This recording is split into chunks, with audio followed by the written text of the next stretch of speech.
Compañeros, ¿cómo están? Acá estamos desde Canarias y desde Portugal para desear un feliz cumpleaños para todos en este 17 de octubre.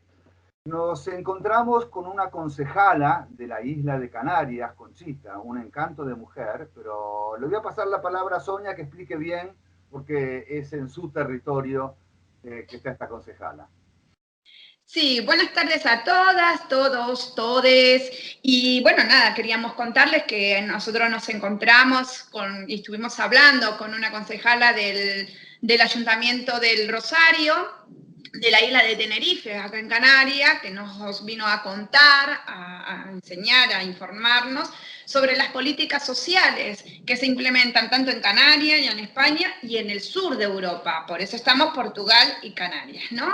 Y nada, y bueno, queríamos mostrarle cómo se implementan, para qué parte de la ciudadanía y por qué, ¿no? Así que, bueno. Bueno, espero que les guste. La conversa con Conchi fue muy amena y sirve para sacar conclusiones de la realidad social antes y después del COVID y en el sur de Europa y tirar conclusiones de lo que sucede también en Argentina. Tal cual. Así que vamos para ello. Sí, Ya señor. vemos, los invitamos y les mostramos.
Soy Conchi y quería contarles un poco cómo se vive eso desde aquí, desde España, en concreto desde Canarias. Yo les hablo desde la isla de Tenerife. Aquí existe una mentalidad, o existía muy fuerte en contra también, por ejemplo, de lo que se llama ahora ingreso mínimo vital o la renta básica. Existía también esa mentalidad de que eso cronificaba la pobreza, que había gente que entonces se iba a acomodar y a vivir de eso. Y lo cierto es que a raíz de la epidemia del COVID ha habido un cambio muy importante, porque en España ha coincidido esa pandemia con un gobierno más o menos progresista, pero sí con un ministro de Servicios Sociales bastante progresista y partidario de la renta básica, y entonces se ha implementado un ingreso mínimo vital. Y no ha sido, al principio, bueno, cuando se estaba en trámite, es poco menos que el país se iba, la derecha decía que el país se iba a la quiebra, ¿no?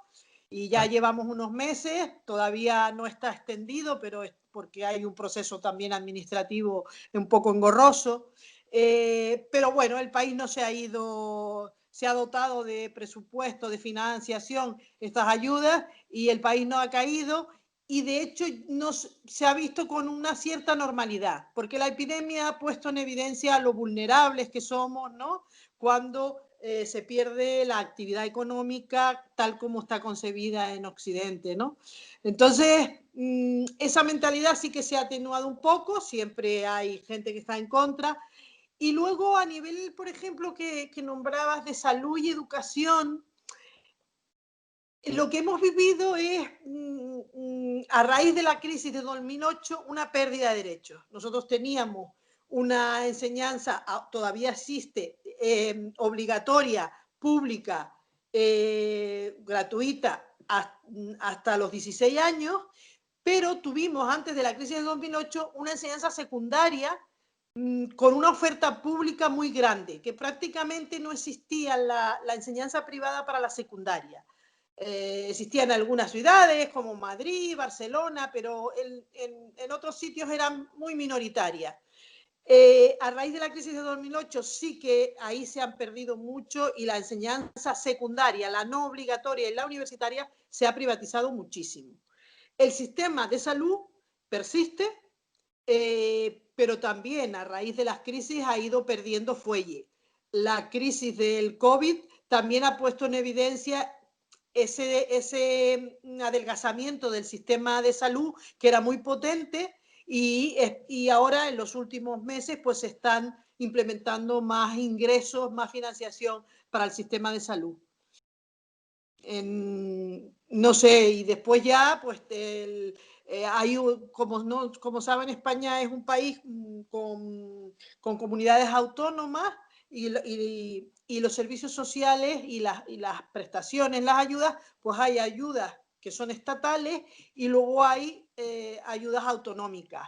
Y normalmente casi todas las comunidades autónomas tienen rentas garantizadas o en Canarias se llama la renta canaria de inserción, que están en torno a los 460, 70 euros por persona y luego en las unidades familiares pues va aumentando según los miembros de esas unidades familiares. No sé si con esto hago una foto así un poco. La renta esta, perdona, la renta esta de Canarias está dirigida a ¿qué sector de la sociedad? ¿O sí, qué grupo? Sí, en principio es a personas que están en vulnerabilidad económica, o sea, personas que han perdido o que no trabajan, que no tienen empleo, pero lo que se les pide es que estén un año empadronadas en cualquier municipio canario. Y además sí que estén dados de alta en el Servicio Canario de Empleo. O sea, que consten como desempleados. Sí. Mientras que, por ejemplo, el ingreso mínimo vital no exige que estén desempleados. Simplemente que tengan unas condiciones económicas vulnerables, unos ingresos mínimos muy por debajo del salario mínimo interprofesional y que residan en España. Luego siempre hay excepciones, pues por ejemplo, los casos de maltrato por violencia de género no se les exige un periodo de empadronamiento, ni en Canarias ni en el Estado, la trata de personas, la explotación sexual, pues esos casos están exentos. Y en general lo que se les pide es que estén de alta como desempleados, y que no tengan ingresos suficientes para mantener las necesidades básicas. Bueno, en Portugal, por lo que me contás, y repito lo que te comentaba antes de empezar a grabar, en el 2008 se intentó bajar en salud, bajar en educación, había un gobierno de derecha en ese momento, e intentó de todas las formas posibles reducir el gasto de salud y educación.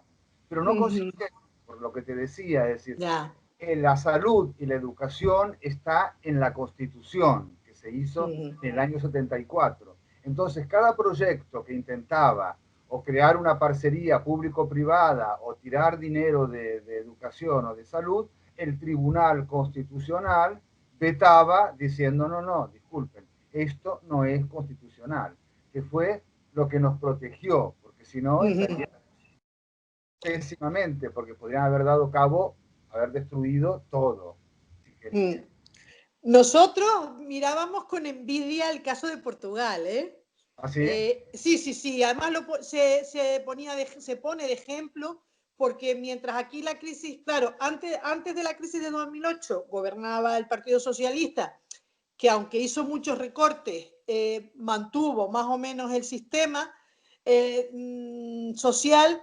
Sin embargo, cuando en el 2008 gobierna el PP, un partido de derechas, conservador, sí que entra y, bueno, era tijeretazo puro con todo el tema de los servicios sociales y los servicios públicos, la educación y la sanidad y el sistema de pensiones, ¿no?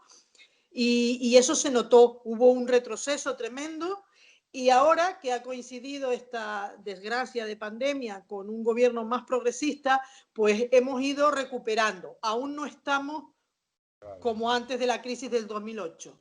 Falta, por ejemplo, en el tema de dependencia, a personas con discapacidad y un grado de dependencia, ahí, aunque el mes pasado se aprobó como un incremento de 600 millones de euros para fortalecer el sistema de dependencia, ahora mismo hay muchas personas, miles de personas sin recibir ninguna ayuda.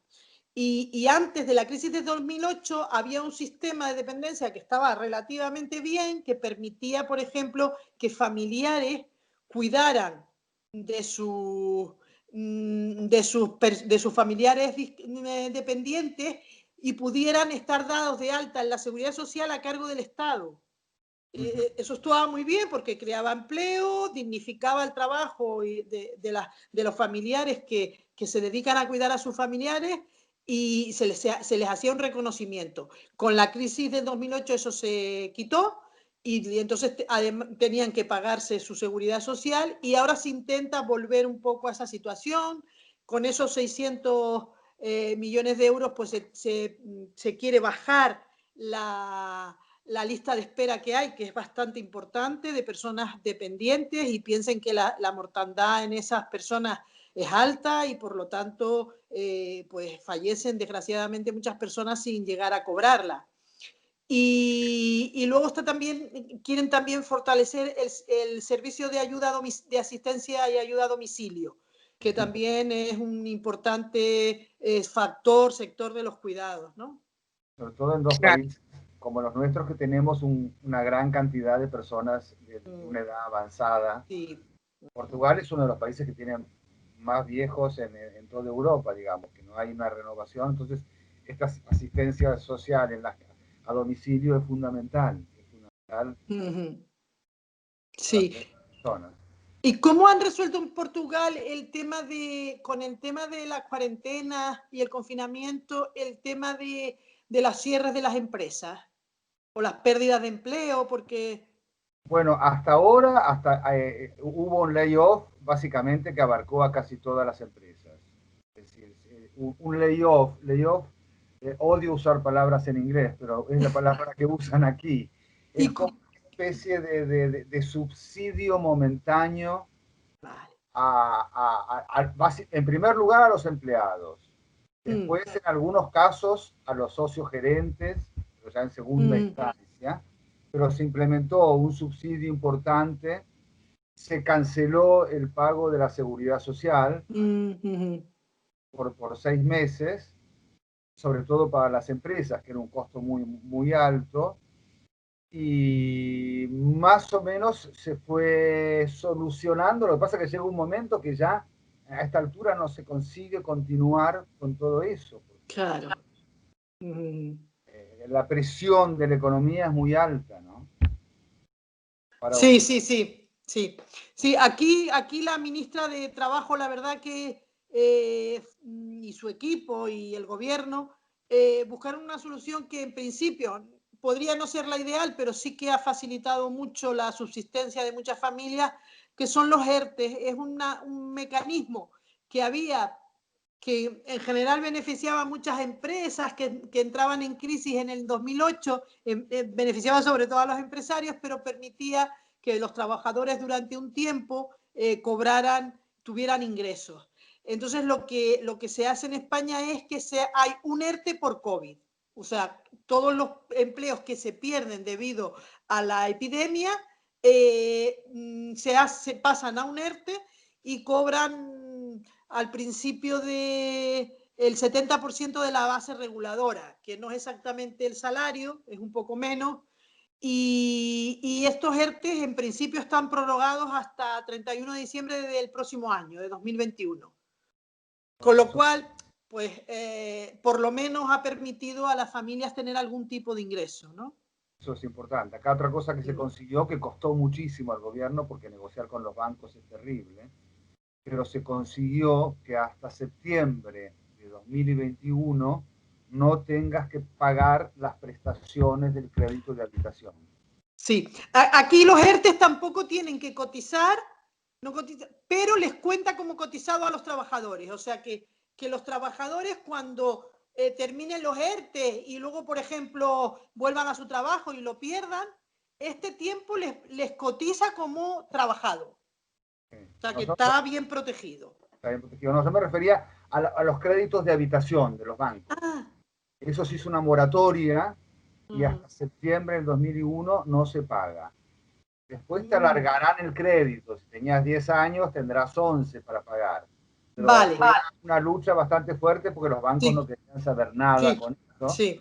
Y entonces se consiguió que la gente no pagara ni capital ni juros, ¿no? Es decir, muy bien. Es importante porque no tener trabajo y tener que pagar el crédito de tu casa, estás a riesgo de perder la casa en 6 meses. Si no lo sí, pagas. sí, sí. Sí, aquí también hay una suspensión, una paralización, pero la verdad que no te puedo decir, no creo que sea tan ventajosa, ¿eh? Y creo que fue por el tiempo prácticamente del confinamiento, ¿eh? No se va más allá del periodo de cuarentena, de estado de alarma, solo durante el periodo del estado de alarma. Y no sé, Sonia, ¿estás ahí? Sí, estoy aquí, sí, todavía estoy.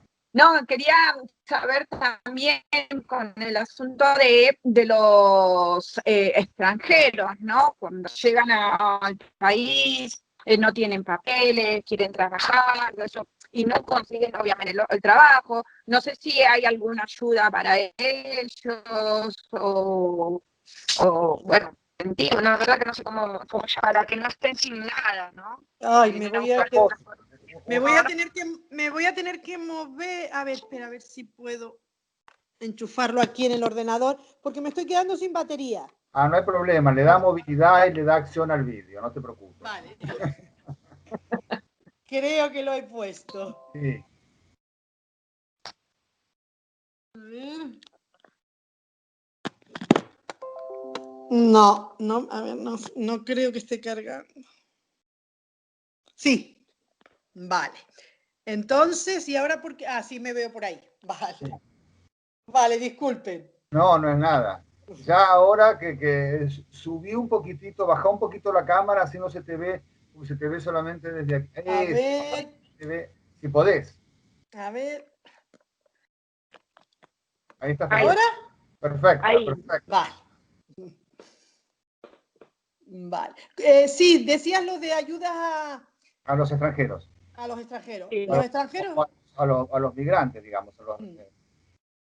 Sí. ¿Voy yo?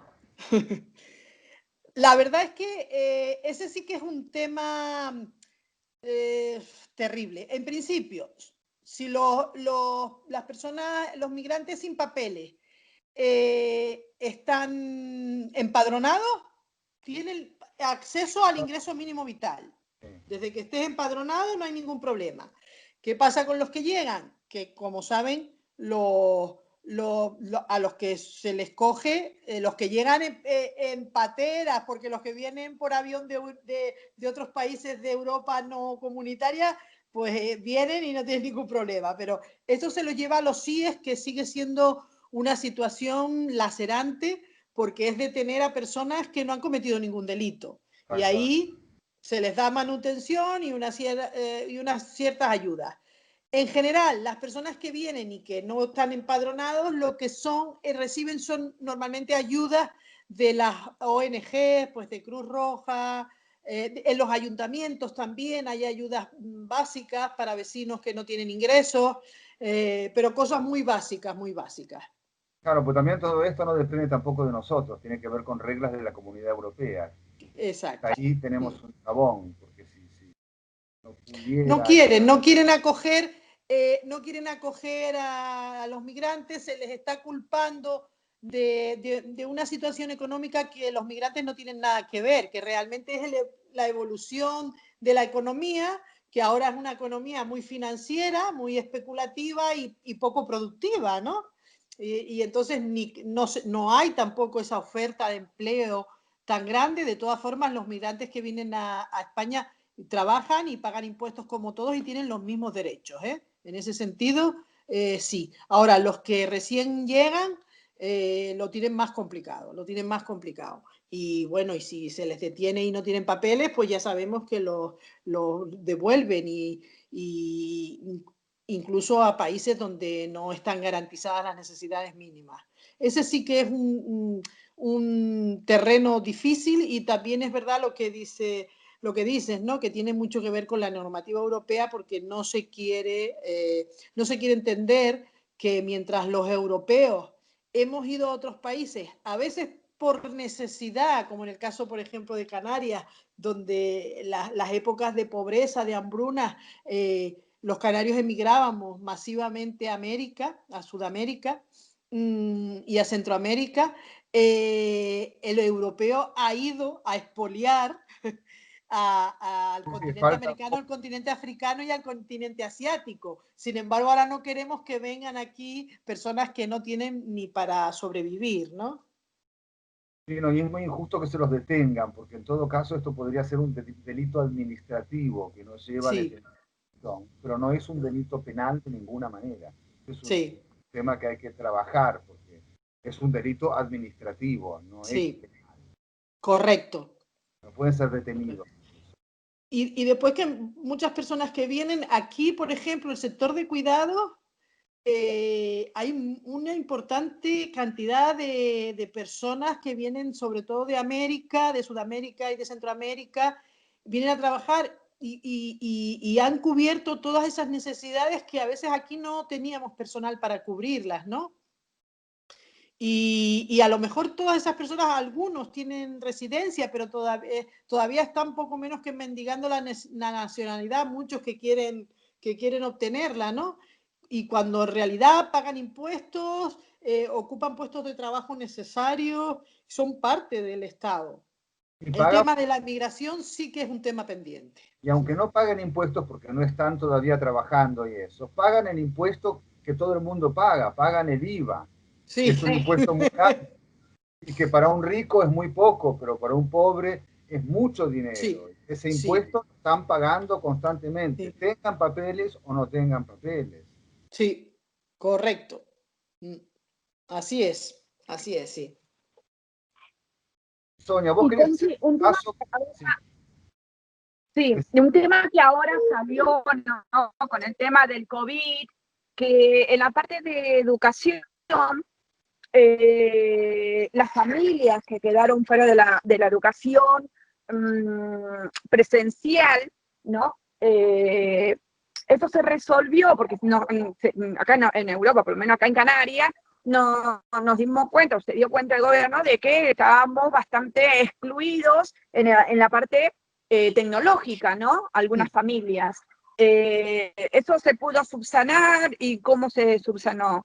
Sí, a ver, las ayudas, por ejemplo, para el tema de la brecha tecnológica, han venido más bien de los ayuntamientos, y entonces es un poco a voluntad de los ayuntamientos que han puesto a disposición de los alumnos, del alumnado de sus municipios, ayudas.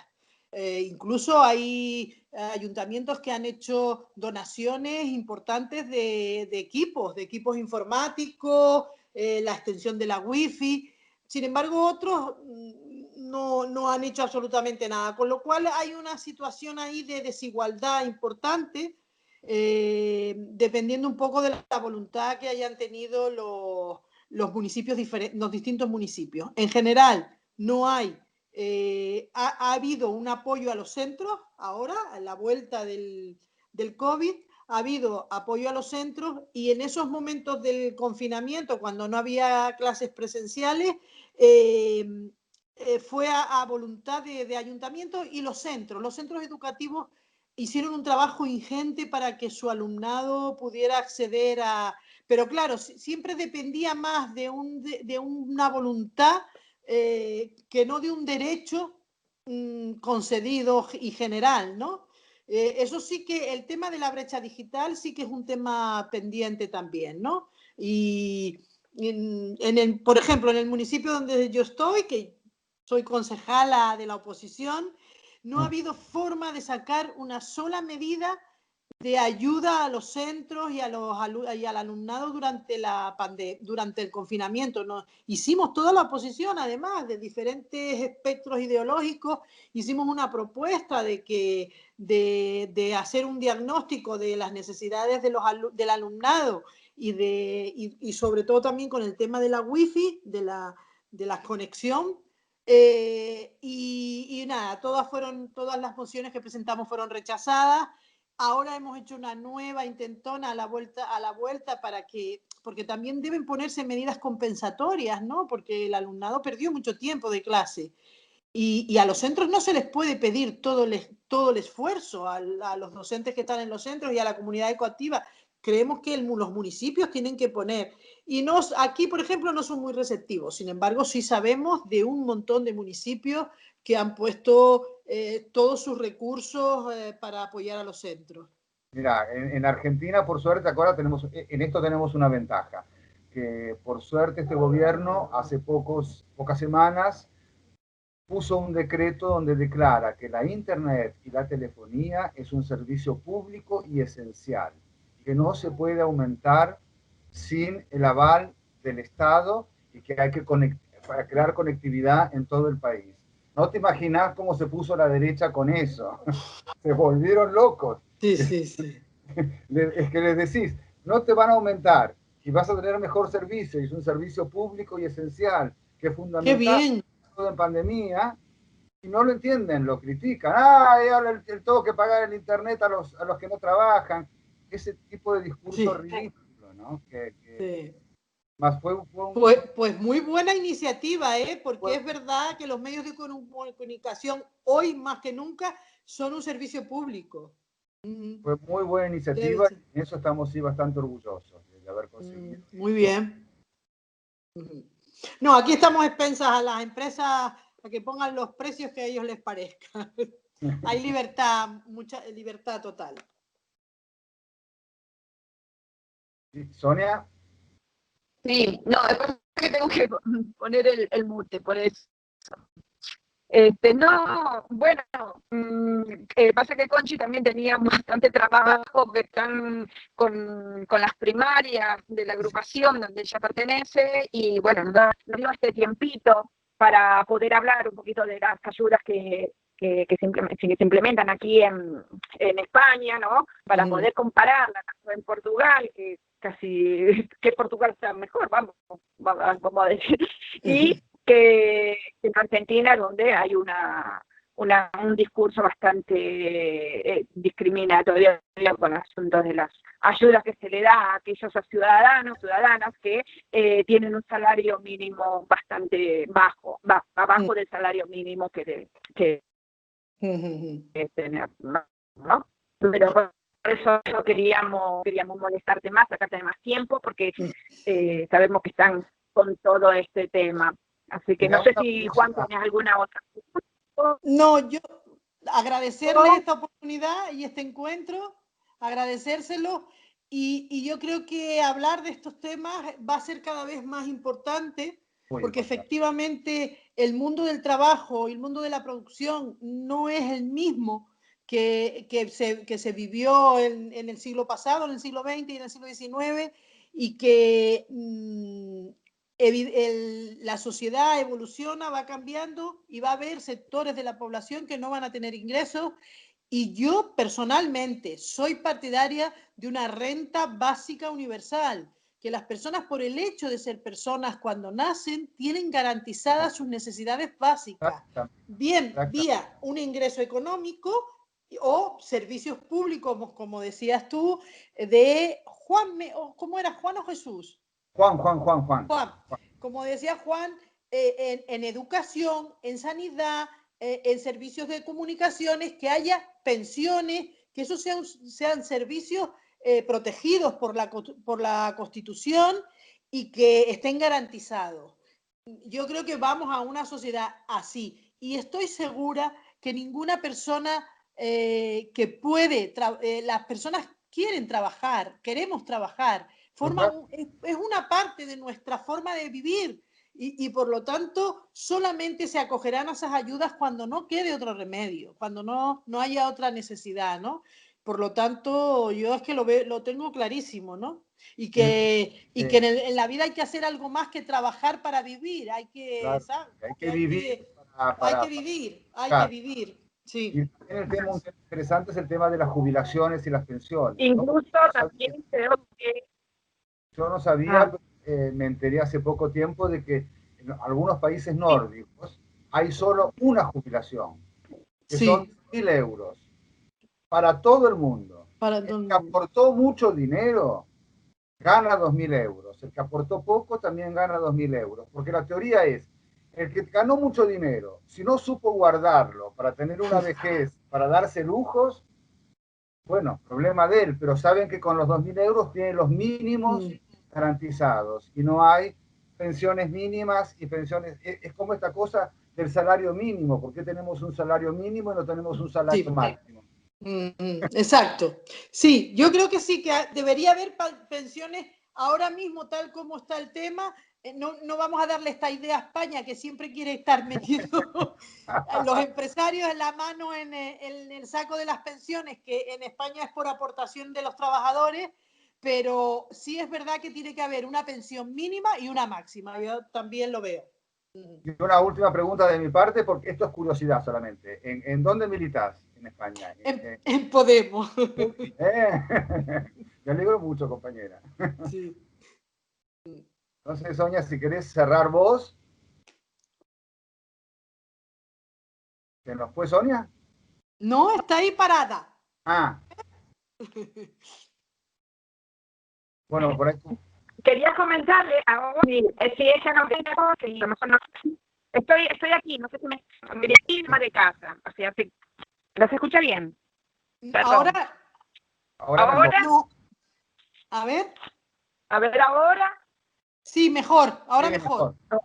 Ahora, vale, que decía de que en Argentina tenemos la jubilación de ama de casa, o sea que se le reconoce a las mujeres que no trabajaron aportando, sino que trabajaron cuidando la casa con sus hijos y bueno, y se les reconoce esa jubilación como ama de casa. Y a raíz de esto, de que decías de que el ser humano que no quiere trabajar, bueno, vivirá no sé cómo, porque en la casa se trabaja más que en cualquier otro trabajo del mundo, o por más que quieras. Tremendo. No, y con los chicos, y bueno, y eso es un lugar que no lo valoran en muchos lugares, bueno, yo creo que ninguno, pero bueno. Había una reivindicación que ya no se oye tanto, que era el salario para las amas de casa, una reivindicación feminista muy importante,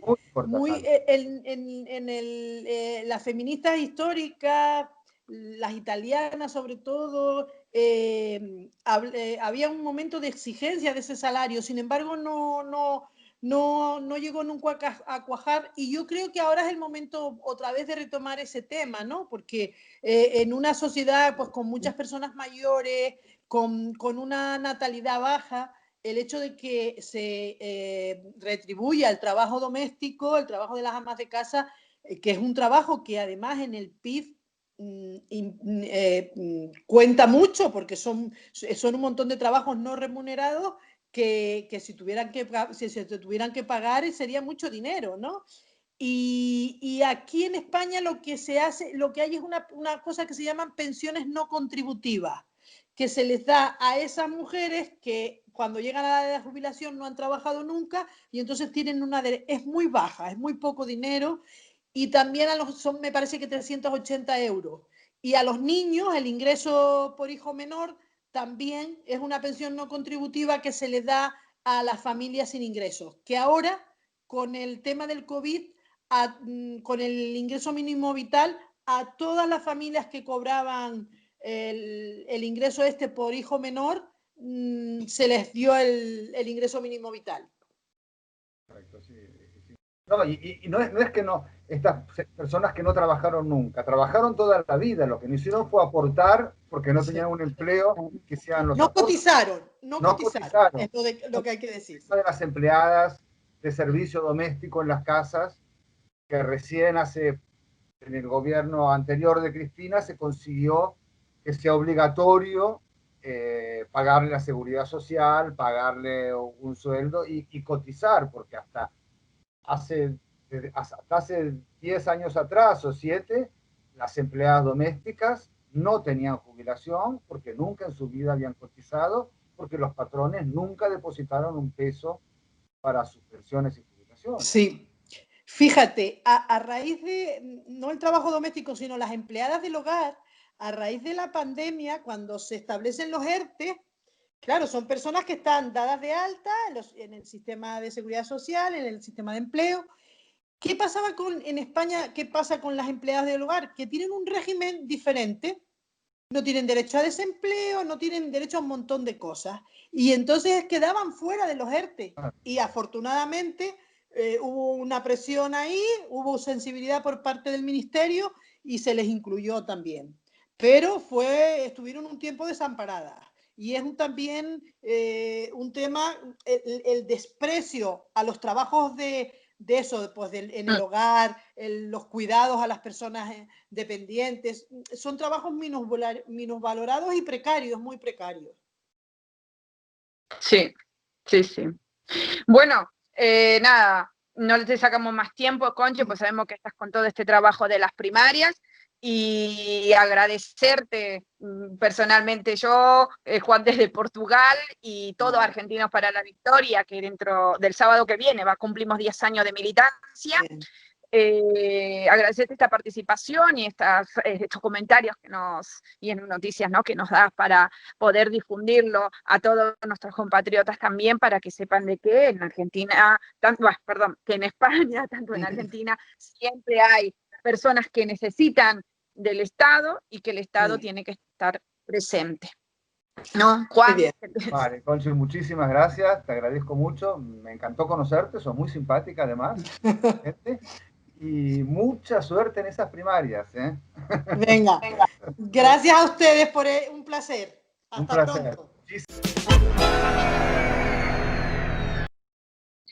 Bueno, espero que les haya gustado esta conversación tan interesante con Conchi. Y bueno, nosotros después de tener esa conversación, al final seguimos convencidos de que el Estado tiene que estar presente para todos y llegar a una igualdad y poder destruir todas esas desigualdades que existen en todo el mundo. Así que a seguir convencidos y seguir militando esas ideas. Exactamente, estoy totalmente de acuerdo. Y entonces nos queríamos despedir y dar paso a la regional que sigue con su trabajo. Nos encontraremos todos nuevamente en el brindis y ya ahora feliz 17 de octubre para todos.